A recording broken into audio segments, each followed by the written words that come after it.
আজকের ভিডিওতে আমরা আলোচনা করব Redmi Turbo 4 Pro 2025 সালের নতুন আয়োজকৃত একটি স্মার্টফোন, যেখানে ডিসপ্লে, ব্যাটারি, ক্যামেরা, প্রসেসর এবং কানেক্টিভিটি সবই শক্তভাবে সাজানো হয়েছে। তো সকল কিছু এই ভিডিওতে তুলে ধরার চেষ্টা করব। তো ভিডিওটিকে স্কিপ করবেন না, স্কিপ করলে অনেক কিছু মিস করতে পারেন। তো চলেন প্রথমে ডিজাইন ও বিল্ড কোয়ালিটি নিয়ে কথা বলা যাক। Redmi Turbo 4 Pro-তে গ্লাস ফন্ট ও ব্যাক এবং অ্যালুমিনিয়ামের ফ্রেম আছে, যা ফোনটিকে দেখতে প্রিমিয়াম ফিল দেয়। ফোনে ডাইমেনশন প্রায় 8 মিলিমিটার এবং ওজন প্রায় 219 গ্রাম, তাই হাতে ধরে সেটি কিছুটা ভারী মনে হলে স্থিতিশীল ফিল দেয়।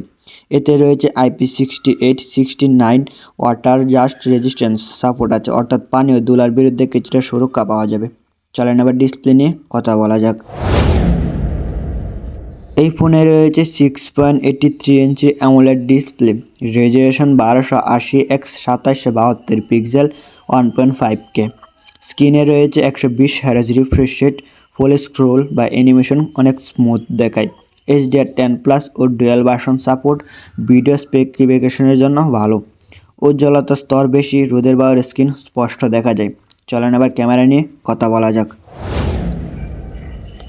50 মেগাপিক্সেল প্রধান সেন্সর, সোনি লেড 600 সেন্সর এবং OIS 8 megapixel ultrawide camera. Real camera দিয়ে ভিডিও করা যায় 4K 30fps 60fps পর্যন্ত এবং 1080p এর বিভিন্ন ফ্রেম রেট 30, 60, 120, 240, 960fps সাপোর্ট রয়েছে। ফ্রন্টে রয়েছে 20 মেগাপিক্সেল সেলফি ক্যামেরা, যা সেলফি এবং ভিডিও কলের জন্য যথেষ্ট ভালো। তো চলেন এবার প্রসেসর নিয়ে কথা বলা যাক। এই ফোনে রয়েছে Qualcomm SM8735 Snapdragon 8S Gen 4 chipset ব্যবহার করা হয়েছে। এটি 4nm নোডে তৈরি একটি আধুনিক প্রসেসর। সিপিইউতে রয়েছে Cortex X4, Cortex A720 কোটোমোর CPU, Adreno 825 graphics সম্পর্কিত কাজের জন্য। OS Android 15 ভিত্তিক HyperOS 2 মডার্ন UI ও ফিউচার সেট। এই প্রসেসর ও OS মিলিয়ে ফোনটি internet, social media, video, gaming এবং মাল্টিটাস্কিংয়ে কার্যকরী কাজ করে। চলেন এবার র্যাম ও স্টোরেজ নিয়ে কথা বলা যাক। Redmi Turbo 4 Pro বিভিন্ন ভেরিয়েন্ট পাওয়া যায়।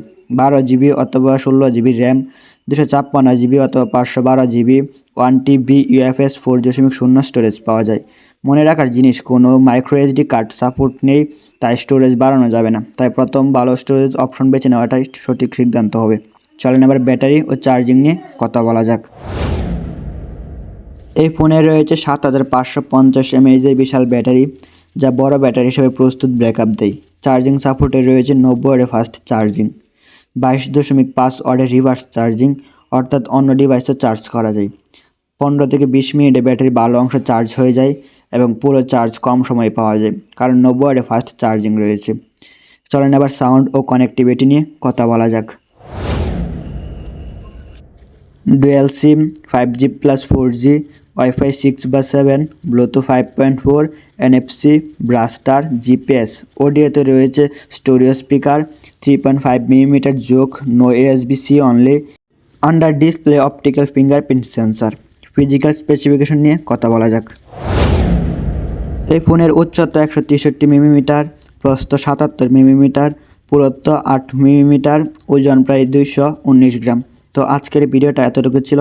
যাদের কাছে ভালো লেগে থাকে চ্যানেলটিকে সাবস্ক্রাইব করে পাশে থাকা বেল আইকন অন করে দিবেন নতুন নতুন টেক রিভিউ পেতে। ধন্যবাদ।